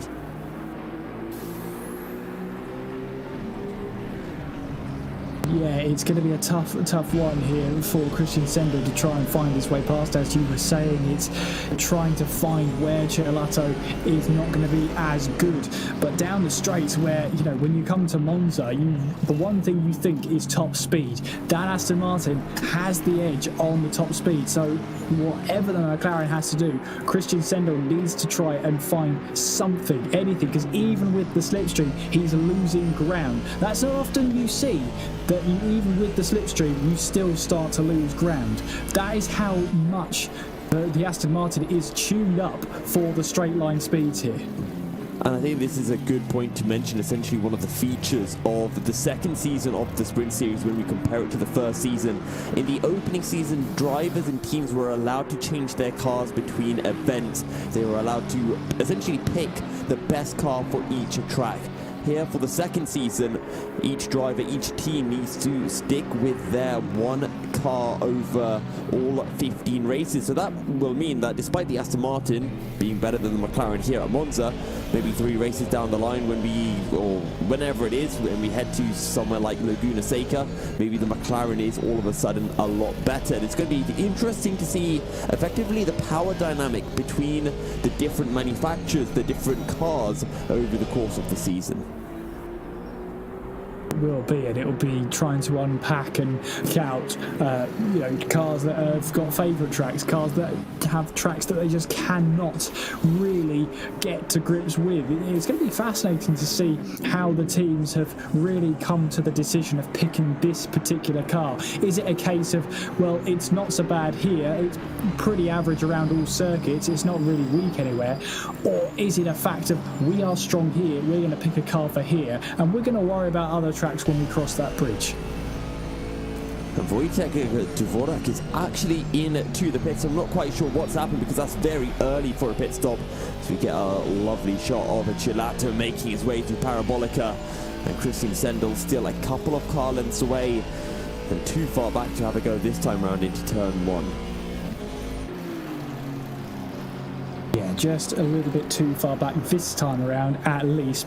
Those two are still going to be battling hammer and tong as we head into the we've well past the first 30 minutes of this race. Absolutely flown by at this moment, but could be a good run here coming out of the Rettifilo chicane. Once again, Christian Sendel gets a very good exit, but there's where the grunt of the Aston Martin pulls him once again clear, and it is so frustrating for Christian Sendel. He cannot find a way through. He knows the Rettifilo chicane is a good place to try and move, but by the time that happens, the move's already gone. He's already trying to fly down the road, although Cialato here doesn't have the greatest Roger chicane. The McLaren is once now up the inside going in towards the first Lesmo. The Aston Martin does give him the room there, but round the outside, managing to defend that position, and once again Cialato stays ahead. And that was the best opportunity that Christian Sendel has got all race to make a move. And here we can see again, great run coming out of the Roger chicane, or maybe poor run from the Aston Martin. Almost contact between the pair of them, but Cialato left enough room, and you can see into Ascari the closing speed of Christian Sendel as it is well and truly dark here at Monza. No sign of light. Sunset has well and truly passed us, and maybe this will potentially bring in some extra pace for the McLaren. Maybe it'll make it even more difficult for Christian Sendel to find a way through. Yeah, I mean, it's just going to be frustrating down to a T for Christian Sendel. Once again, back onto the power as we head our way out of Parabolica. Grunt, the engine of the Aston Martin, will keep it clear for now, although Sendel looks a lot closer than he has been on previous laps. Is this an opportunity to use those McLaren brakes to his advantage here in towards the Rettifilo chicane? Will he go for the move? He certainly looks for it, doesn't commit there, and the Aston Martin runs deep. He's missed the corner. Cialato runs straight on there, and he moves to the left-hand side of the track, and that is going to be the position for the McLaren, at least for now. These two are going to be battling through Curva Grande there, so the McLaren has got the move now up towards the Roger chicane. Is Cialato going to try and move in towards the very next series of corners? He'll be on the outside in towards the Roger chicane, but once again clouting those curbs there, and at long last for Christian Sendel in McLaren, he's got his way through. And that was really good sportsmanship from Cialato as well, because they both ran wide. Cialato outbraked himself, and I think Christian Sendel was essentially saying, whenever Cialato brakes, I'm going to brake after that. He outbraked himself, but he managed to keep the car on the circuit, and Cialato did essentially the right thing, the moral thing, pulling over to the left, allowing Sendel through, not completely, tucked right in behind, and tried to go into the Roger chicane, but a little bit too late on the brakes, outbraked himself, and now Christian Sendel is scot-free, but the damage has been done. 20 seconds behind Vacirca is probably even more once this lap comes to a close. Meanwhile, Luca Prinzi sitting in fourth place, a gap between himself and Dario Barzaghi sitting at about 3 to 4 seconds. Still though, relatively close from third down to fifth. Yeah, relatively close. You sort of pick out drivers and see where they stand at the moment. Great to see, and yeah, great battling there between Sendel and Cialato. They're both having the respect for each other. They gave each other the room, and in the end, Cialato realised that he'd outbraked himself, because we've already seen the McLaren was so good on the brakes, and if that tactic of well, whenever you brake, I'm going to brake just 10 metres later, well, with that Aston Martin not so good on the brakes, that would be the contributing factor to why he ran over the curbs there. A little bit of a mistake from Cialato, but he was under a lot of pressure from that McLaren. Christian Sendel getting the move done. Let's see what the gap is. Yeah, it's now up to 2 seconds between them now, so you can see the pace was on Christian Sendel's side, but the engine was definitely on the side of Alex Cialato. Now, I've got some interesting information for you, Kieran. Dario Barzaghi last time round a 50.290, a 1 minute 50.290. Luca Prinzi last time round a 49.597. Luca Prinzi closing the gap last time round. This time round Dario Barzaghi looks to be a little bit quicker. Yeah, and that might have just been a mistake on Barzagi's part then, as he makes his way across the line. Last time there, 49.9. We see Prinzi come across the line, and that was a 1 minute 50 to the T. So a little bit of now in the favour of Barzagli there. So it's going to be back and forth between the two of them, but over 2 laps, Prinzi has really helped that gap come all the way down. And there you can see the four-way split screen there of really who you need to be keeping your eyes on there. Wherever you look, there's some great bits of driving out there. Gap between the leaders, I should say, Pierluca Amato and Marcello Bonacorsi, roughly 7-8 seconds at this moment in time, and it just keeps getting in the favour of Pierluca Amato by about 2-3 tenths per lap at this stage of the race, with 1 hour and 22 minutes left on the clock of the first round of the second season of the GTR 24H Sprint Series. Reigning champion on top at the moment then, Yusuf.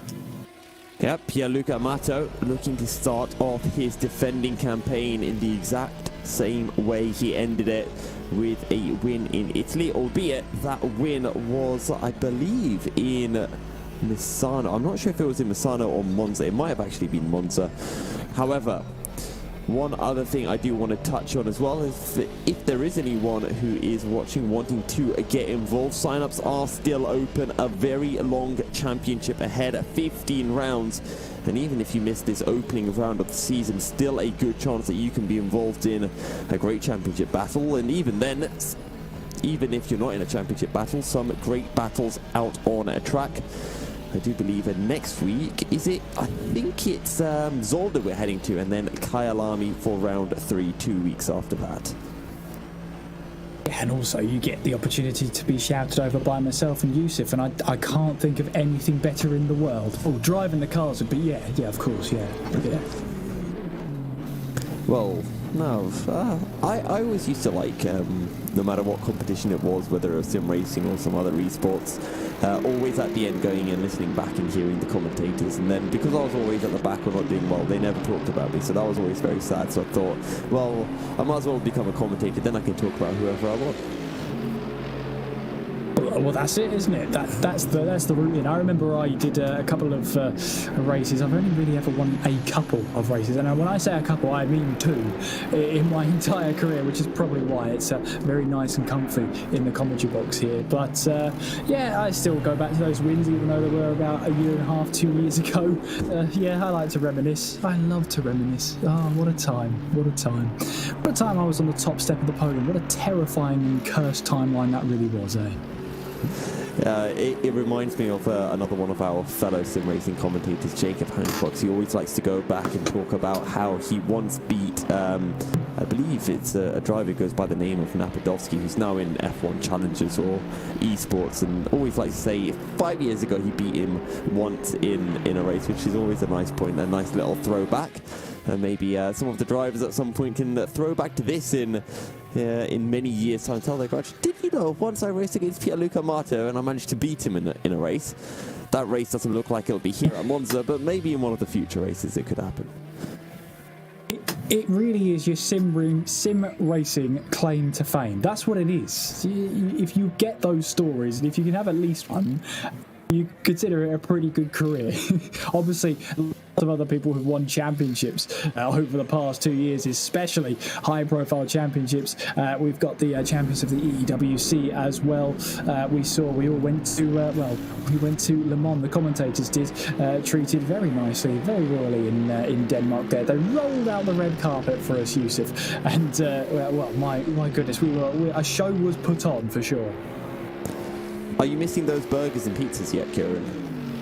I'm always missing burgers and pizzas, Yusuf. You know me. They were fantastic out there, no doubt about that.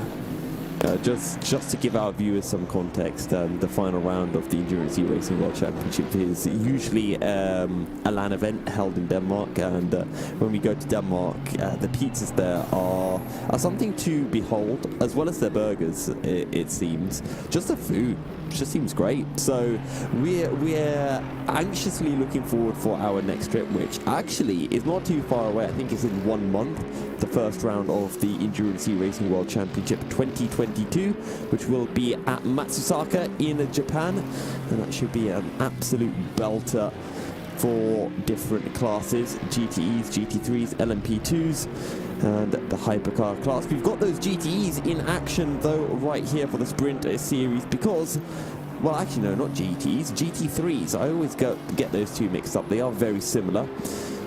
And it is Pierluca Amato who is the king of the GT3s right now in the early stages of the season, leading from Bonacorsi, and leading by nearly 10 seconds. He's been slowly but surely extending that gap out, and with 40 minutes done, we're starting to enter that phase where we might see some scheduled pit stops. Indeed, and yeah, as you say, coming up towards just 77 minutes left to run in this race, and the field is evenly spread out, it's fair to say, at this moment in time. Pierluca Amato leading the way at the top of the table. Marcello Bonacorsi in the Team Vallas Esport BMW in second place. That number 475 is trying to run through the orders. Fastest lap of this race so far. I'll give you 3 guesses. You won't need all of them, and I'll tell you the answer. It's Pierluca Amato, 48.57 at this moment in time. To be fair, that is not too much quicker than Marcello Bonacorsi, because Bonacorsi put in a 48.8, so just a couple of tenths between them. And we'll have to see what the second stint of this race does bring our way, as we have our first actual pit stop. Is Alex Ciolato from P7, so running a little bit light in the Aston Martin for his opening stint, Kieran. Yeah, and I think that may have actually helped him down the straight when he was battling away with Christian Sendel. What means is he'll have a heavier car for the stint, at least for the first 50 minutes, and then it will start to, obviously get on his side again, and he'll be back to where the car was. But a fresh set of tyres, 76 minutes maybe on fresh tyres, maybe he keeps the same, but whatever he's decided, he's back underway. In fact, there's been a driver change, and it's now Alessio Vacherka who is behind that wheel now, as he now makes his way back onto the circuit. Renegade in the 42 changing their driver, and there goes Vacherka back out onto circuit to set some more lap times. He's taken over and rejoins in 7th place. Still ahead of Wojtek Dvorak, who we saw having to make a pit stop earlier on in the race. Not quite sure why. I think he might have had some damage to his car after a potential spin. Maybe we can clarify that with him after the race.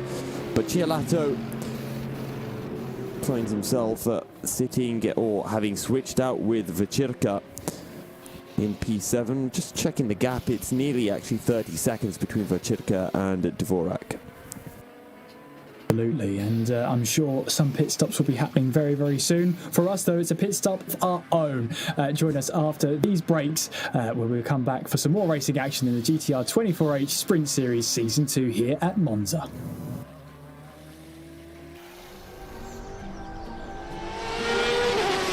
The GTR 24H Sprint Series Season 2, Monza, is presented in partnership with Viper Gaming by Patriot, A-Stick Sim Sport, ESTV, and MotorVision.tv.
Racing for Green is here to help you carbon neutralize your racing. By planting new trees, Racing for Green offers to make your racing carbon neutral. We already have the calculations, contacts, infrastructure, deals and solutions ready for you to easily buy carbon neutral laps on any racetrack. It doesn't matter if you are a racing fan, team owner, driver, sponsor or partner. Anyone can buy CO2 neutral laps in the Racing for Green webshop and trade CO2 emissions for New Forest. Racing for Green.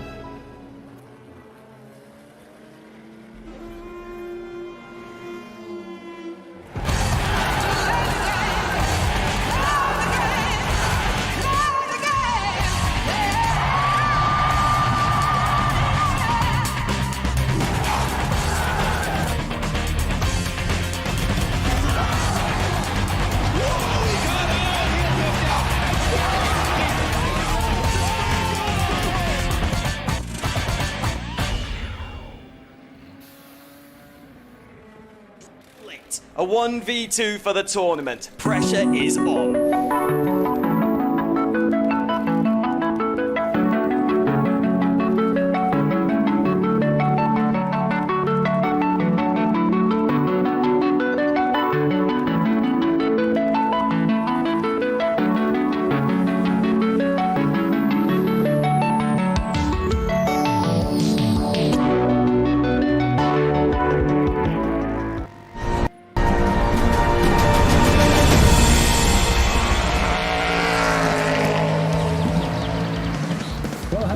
Welcome back then to the GTR 24H Sprint Series here at Monza. I think I stole Yusuf bin Sahay's thunder there. He wanted to lead us back into that. Yusuf, we're just slowly approaching the pit stop windows then. 71 minutes left on the clock. Obviously, still that styrofoam all across the second Lesbo there. We're getting into sort of crunch time with over an hour to go. Absolutely, and we started to see a few pit stops coming in already. Maybe we need to get a few marshals on the track just to sweep some of that Pyrostome away, maybe get one of the drivers just to kindly knock it away. But I think it's giving a good reminder for Christian Sendel every time he goes past. Okay, don't understeer on the exit of Lesbo 1. It's funny because we brought it up as well before the show too. We spoke about the understeer. It wasn't quite understeer for Christian Sendel, it was more just going in a little bit too hard, but then again, it's a subtle difference between carrying too much speed and understeering into a corner. Yeah, and maybe a lack concentration as well, taking the corner not as cleanly as you would have done under normal circumstances, but nevertheless, a mistake was made and he has to try and get his way through. This is not a move for position, by the way. This is Vacherka who's trying to get past the green Mercedes there of Dario Barzagli, and that ended up with egg all over his face then, because he rode all of those curbs and has had to give up yet another place. I think that's one of his teammates there, although in the darkness I couldn't quite make out who that. It is Princey, you're absolutely right. So not exactly what you want to be doing, considering Princey is the one who's trying to chase down Barzagli for position. So I think there was a bit of team orders going on there, and essentially Vacherka being told, okay, if you can try to find a way past Barzagli, go for it. He goes for it, outbrakes himself. Barzagli is probably thinking, what are you doing? You're a lap car, literally dive bombing me.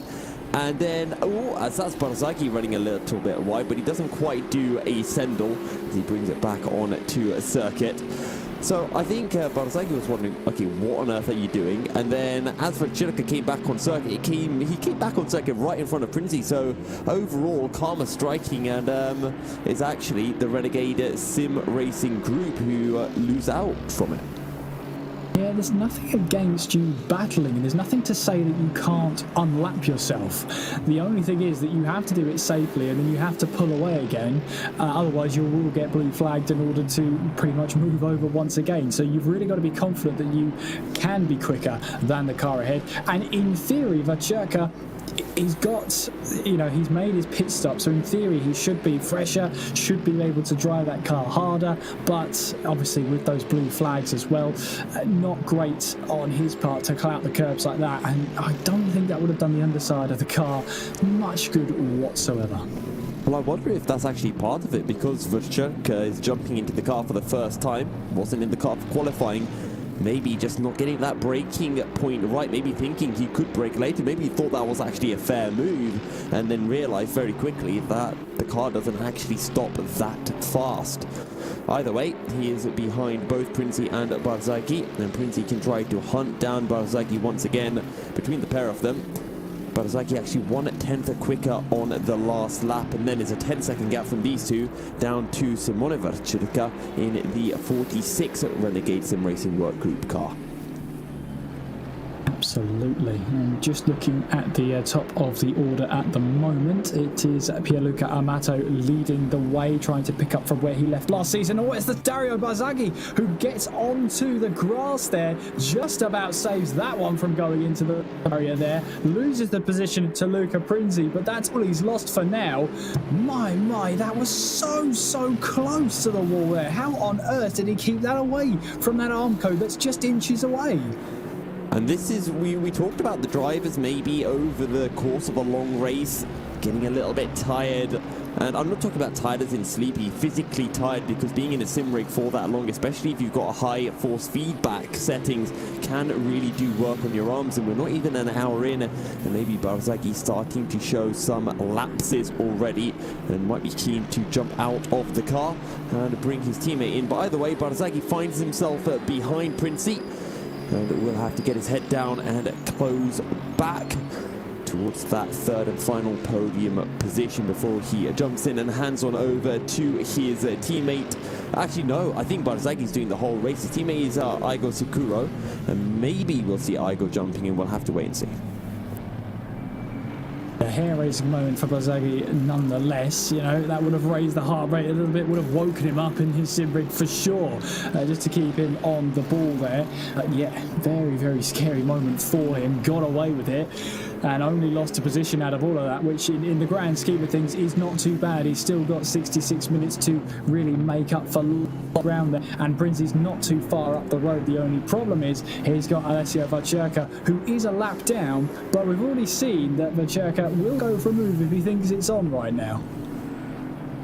And Vercherka will do whatever he can to try to help out his Renegade Sim Racing teammate. He is very close, isn't he? Make sure you don't flash the lights, because the old light flashing can sometimes get you awarded a little penalty. So Vercherka will just try to use Barzaghi to drag him forward, and Vercherka is in effectively a battle with Christian Sendel, as we see Wojtek Dvorak jumping into the pits, and this will be his teammate Tilly Franks jumping in to take over. So 5 minutes before the hour mark, and Wojtek will make his scheduled pit stop. Yep, and this should be the scheduled pit stop for the Ledge Racing McLaren. He actually missed his pit box there very slightly, had to reverse back to make sure that the team could start working once he got into the right position, but now that goes up, and he will be obviously. Whether he takes on fresh tyres is another case. Fuel, you know, how much fuel goes on board? Do you try and nip and tuck it and try and run the least amount of fuel you possibly can? All that strategy would have been decided in moments and finalised moments before the car was rolling down the pit lane. But we've seen here, I do wonder, the battle between Princi and Barzaghi could be decided in the pit lane. I mean, Barzaghi was losing ground to Princi lap by lap. We would have seen a great battle between the two of them, very similar to what we saw between the numbers 93 of Christian Sendel and the number 42 car earlier on in the race. But obviously that mistake from Dario Barzaghi sort of robbed us all of that great battle that was developing there. They're still within 2 seconds of each other, but could have been battling for position at this point, Yusuf. Absolutely, and something else I want to touch on quickly about the pit stops before they do happen, so I can look a little bit smart when it does occur, or it doesn't occur and then I look very stupid, is the fact that Barzaghi is in the Mercedes, and the Mercedes, for many drivers who have been on ACC, is one of the most, if not the most, fuel-consuming car out of everyone, out of every single car. So when Barzaghi pits, he's going to have a lot more fuel to put in compared to Princi. So I think he's actually going to lose about 6-7 seconds relative to that Aston Martin from the pit stops alone. Yeah, and that will also lead to a heavier car at the start of the stint as well in order to get the car to the end of the race. So it's all a case of how's the car set up to deal with that extra bit of weight that the other cars may not have. As Teddy Franks is now into the car, he's taken over. We should see that car rolling down the pit lane anytime soon. There is Dario Barzagli then, who's still trying to make up for lost time here down in towards the Rettifilo chicane. Meanwhile, Pierluca Amato still at the head of the order. Marcello Bonacorsi rounding off the top two drivers, top two separated by roughly 10 seconds at this moment in time. So it's been steadily on the increase in terms of Pierluca Amato extending that gap. But I have to say, Marcello Bonacorsi, his pace has been really good considering he only set one timed lap in qualifying. That was the only build-up he had in what we've seen officially coming into this race, which must have meant a lot of time was spent putting in those laps earlier on in the week. Teddy Franks then does now leave the pit lane in that number 34 McLaren and rejoins into this race in the Ledge Racing 34 car. It was a very long pit stop for Ledge Racing, so I wonder if there was a bit of damage that had to get repaired. As we see more sparks are flying up from that green Mercedes of Dario Barzagli as he makes his way out of Lesmo 2 down the straight towards Ascari. But to go back to your point about Marcello Bonacorsi, it's been a very impressive performance from him and from from him and Team Ballas Esports, because they've been pretty much right up there with Pierluca Amato. Yes, they do find themselves about 10 seconds behind, but it's still a decent job, as we're waiting to see when we do finally get the pit stops from our leading two drivers.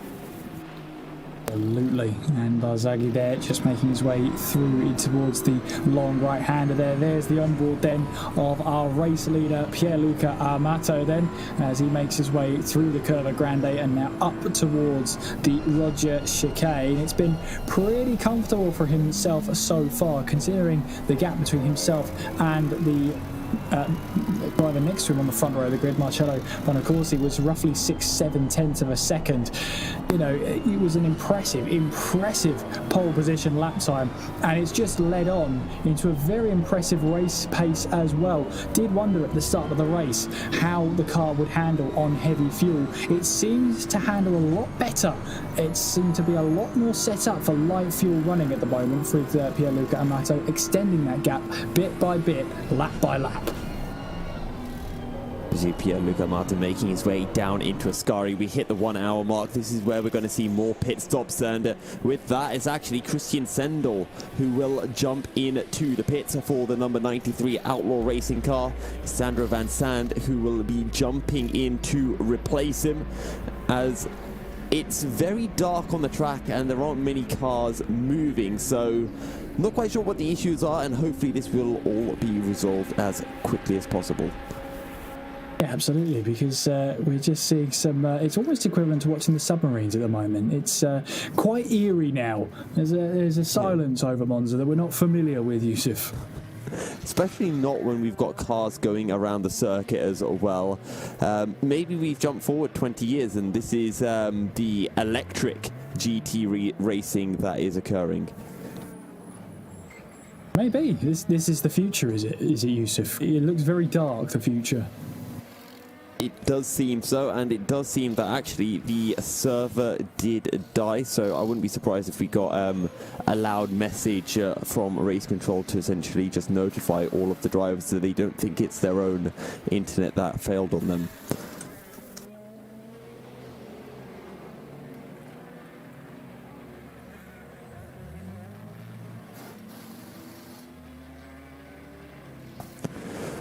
So, Kieran, it does seem that the server is down, which I don't really know what the stewards are going to decide with this, because they've essentially got two options: either to discount this opening race or to say we essentially take the results of before the pit stops really came into play. Maybe half points, I don't know. Well, the only thing we could do is await to see what happens, whether the result is declared, as you say, and see what happens there. We'll obviously bring you up to speed and keep you up to date with everything that happens. But for now, you get to hear from myself and Yusuf waffle on and talk about, well, whatever we want to talk about. I mean, it was a dominant run from Pierluca Amato. We were talking about the top two there, streaking away from the rest of the field. The gap at the time was roughly 13 seconds between the two of them. Would have been interesting to see how the pit stops would have shaped up, because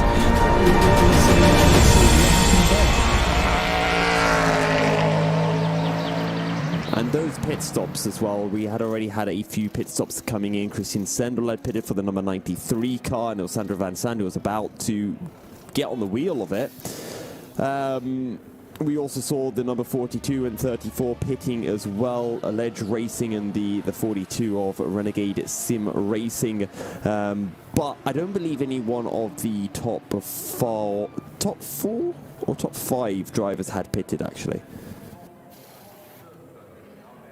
I think, look at it, yeah, top 5 hadn't pitted, because it's only just clicked to me now that 2 Vacherkas were driving, Simone and Alessio. That's only just clicked now, but there you go. So yeah, the top 5 hadn't pitted yet in that race, and we were approaching that time when we would have seen the drivers getting into their pit stop window.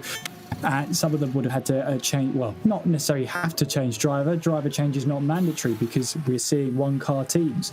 But if they were to make a driver change, that's when they would have made it, take on that fuel, change those tyres if they wanted to as well. You know, we were talking about how Monza's quite misleadingly harsh on the tyres. There's lots of high-speed corners. In order to keep the temperature and the tyres in their right window, you've got to make sure that you're not putting too much stress through the tyres, through the high-speed corners. You've got the 2 Lesmos, you've got a Ascari, and where you're running lower downforce, you're relying much more on the mechanical grip that maybe you would do at other circuits, and more mechanical grip means you're putting more load into the tyres. Therefore, in theory, you're actually wearing out the tyres faster than maybe you would at other circuits. Yeah, and well, as you mentioned, a lot of high-speed corners, in particularly you're looking at Lesmo 1 and Lesmo 2, Ascari, Parabolica, where you put so much load onto the outside tyre, you really chuck the car in as well, and it can lead to a lot of wear. But most of the drivers had been able to make it to pretty much an hour before their pit stops. How worn their tyres are is something that we won't know. I think it was only the 34 of Ledge Racing that actually pitted a fair amount before the 1 hour mark. We're still waiting for news from the race control, essentially, to see what is happening with this one. I think the most likely conclusion is that this race will essentially be called off because, well, we're over halfway through it. We can't exactly say, let's go back and restart the race. Maybe if we were 5 minutes, then that would be a reasonable course of action. Yeah, and obviously it's race control's decision what happens towards the end of the day. As you say, you were past the halfway point, only just past the halfway point when this race was suspended. And again, it's up to race control to decide where we go from here and what happens from this scenario. And yeah, having drivers already made their pit stops, and which for some of them have been scheduled. You know, you've got the likes of I think Christian Sendel was actually coming into the pit lane at the time. You had the 34 also into the pit lane, the 42 into the pit lane, with Alessio Vacherka and Teddy Franks taking over their respective cars. They've made their scheduled stops, and so it would seem a little bit unfair to me that their pit stop puts them at a disadvantage. But it does seem that this will essentially be the end of the race, and as you mentioned, Kiri, there's a few different results that could happen from this, whether we take half points from it, whether it is full points, looking at it from before the pit stops, or whether the race is essentially nullified. So we do apologize to everyone that essentially the race has come to a conclusion like this. There's nothing that we can really do about it. It just seems that the servers have fallen. So Kieran, any final words to essentially tell people to tune in 2 weeks' time when we do make our way to Zolder? Well, this was your hour trial of the GTR 24H Sprint Series, and we saw some great battling for positions as well. And it's such a shame because we were seeing the battle between Prinzi and Barzaghi coming to light, but we were treated to an absolutely brilliant battle over 6th place. Christian Sendel absolutely trying to get the move done in the McLaren there. Finally got the move done at the expense of the Aston Martin, just missing the braking point going in towards the Rettifilio chicane. What I will say though is we've got 14 races to go. A lot can happen here, and with the race being declared as is right now, obviously it's now up to race control to decide how the points are awarded, etc., which of course we will update you on GTR 24H's social platforms, so make sure you're following all the way through. And as you can see, we've got the highlights of what has been certainly an eventful opening round here at GTR 24H this series, Yusuf. Yeah, just to echo what Kieran said, we'll be back in 2 weeks' time for our second round of the season, or maybe the effective first round of the season at Zolder. To anyone who is watching, maybe was thinking, oh, damn, I missed the opening round. Well, maybe you get a second chance of doing that, so make sure to head on over to GTR 24H to sign up. You can also sign up for the Endurance E-Racing World Championship that is just over a month away and will be at Matsusaka for the opening round. But for myself, Kieran, and everyone here at GTR 24H, apologies again that the race came to a close like this, but we'll see you in 2 weeks' time from Belgium.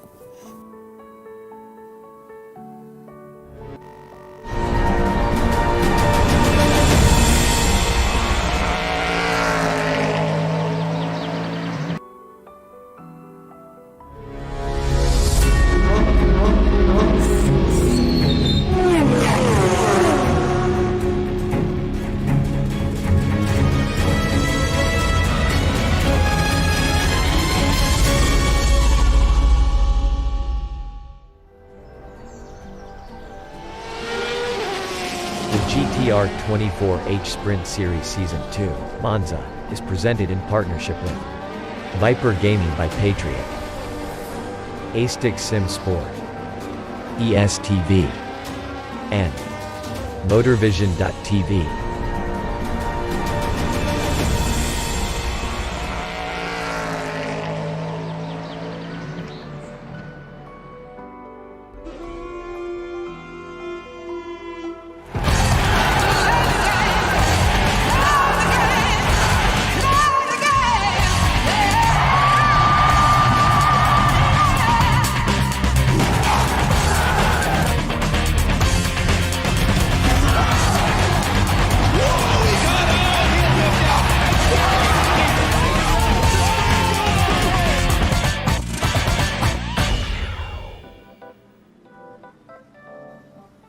Racing for Green is here to help you carbon neutralize your racing.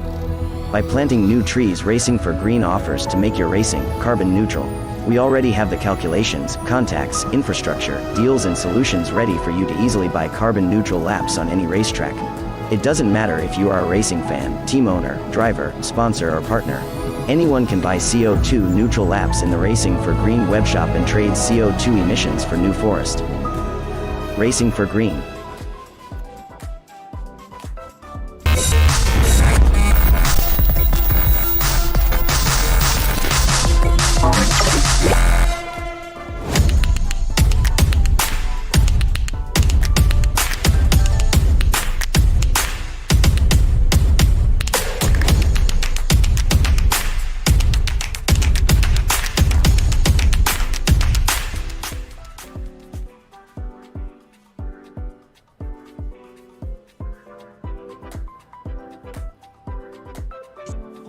A 1v2 for the tournament. Pressure is on.